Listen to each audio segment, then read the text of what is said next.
طارق فضل چودھری صاحب بھی وہی سوال کر رہے ہیں, میں بھی وہی سوال کر رہے ہیں, سارے نو کر رہے ہیں. میرا کوشچن یہ ہے جناب کہ ایک یہاں پہ مارشل لا لگتا ہے, ٹھیک ہے جی, سو کالڈ مارشل لا کہوں گا میں, مارشل لا تو نہیں تھا سچ, لیکن اینی ویز شریف برادران کو کھنگالیا جاتا ہے. بالکل کر کے گئے اور 1.5 سال بعد گئے نا یار, چلے جی تاریخ تو کم از کم سیکھ لو. اچھا چلو ایک آفٹر 1.5 ایئر اوکے, لیکن اس میں ساری چیزیں نہیں. رانا صاحب جی چوہان صاحب تسی دسو. رانا صاحب بات یہ ہے کہ اس وقت پورے پاکستان کے اندر شریف برادران اور شریف فیملی کے جو ڈکلیئرڈ جو ہے وہ ریٹرنز ہیں اور گوشوارے ہیں, اس کی روشنی میں سینیریو یہ ہے کہ محترمہ مریم نواز صاحبہ جو ہے وہ اپنے ابا جی کے زیر کفالت ہیں 2011 کے ان کے ریٹرن. چوہان صاحب پہلے میری پوری بات سن لینا, میں آپ کو جواب دے رہا ہوں. اور ابا جی جو ہے وہ بیٹوں کے جو ہے وہ زیر کفالت ہے, ان سے کروڑوں روپے جو ہے وہ قرض اور تحفہ لیتے ہیں.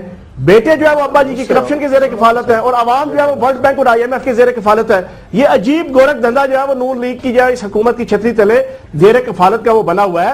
میں آپ کے سامنے صرف ایک نقطہ جو کل انہوں نے اپنی تقریر میں کہا, میں یہ سمجھتا ہوں کہ عوام کو بے وقوف بنانے کی بڑی کامیاب کوشش کی. انہوں نے کہا کہ ہم نے تقریباً 10 ارب روپے ٹیکس دیا ہے. جناب والا, آپ نے یہ جو 23 سالوں میں ٹیکس دیا یہ کارپوریٹ ٹیکس ہے.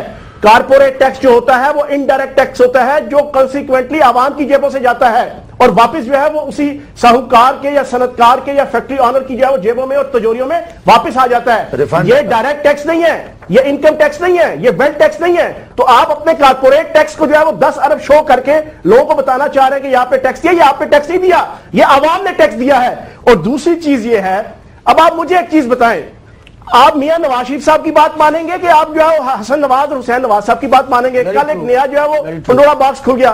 انہوں نے کہا کہ میں نے گلف کی جو ہے وہ ہم نے فیکٹری بیچی اور جدہ کی فیکٹری خرید لی. حالانکہ بیٹا جو ہے وہ آج سے 2 مہینے پہلے الحمدللہ اللہ کے فضل و کرم سے یہ کہہ چکا ہے کہ جناب ہم نے دوستوں سے قرضہ لے کے اور سعودی بینکوں سے قرضہ لے کے جو جدہ کی فیکٹری بنائی ہے.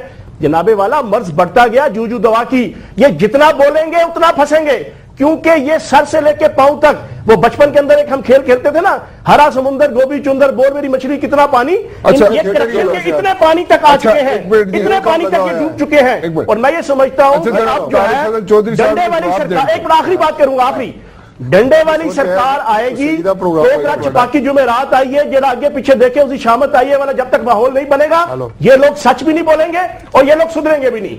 اور اگر جمہوریت کی چھتری سے انہوں نے انصاف کر لیا اور نواز شریف صاحب کی جگہ نون لیگ کا کوئی اور صاحب وزیر اعظم بن گئے تو آپ کی جمہوریت بھی بچے گی اور ملک بھی ترقی کرے گا. چلو جی طارق فضل چودھری صاحب تسی اس کا کوئی جواب دینا چاہو گے؟